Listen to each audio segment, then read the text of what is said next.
I mean, he uses false self and true self, which I absolutely know where it comes from in terms of the psychology. I remember one time, I think during school, I think we studied this in the Greek, and I think the idea was using your flesh, which is sarx.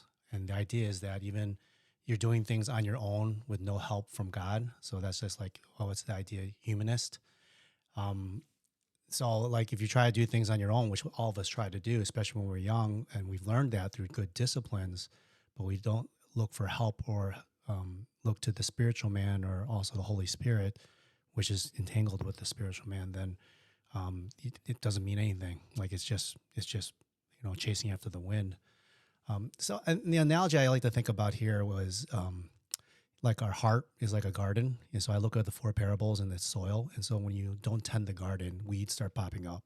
So it's a Yeah. daily practice to really tend your heart, look at how your heart is or the soil. And if you don't look after it, these weeds or these flesh things are starting to pop up. So it's a daily practice. It's a daily practice of tilling your heart, of being humble, being in the word, because if you don't, it slowly creeps on you and you don't realize pretty much you start entertaining those thoughts, those temptations. Like we all, temptation is not a sin, right?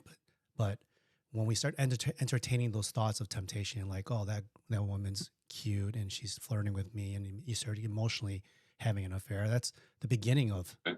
of it, right? So, and Yeah. I always have to catch myself for that because I think, oh, I'm doing good.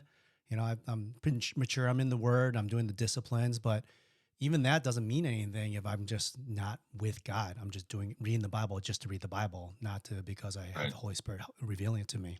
So it's always I think Romans 7 always is a precursor to Romans 8, right? Is like, hey, if you're doing things on your own, you're not going to make it. It's going to be a conflict.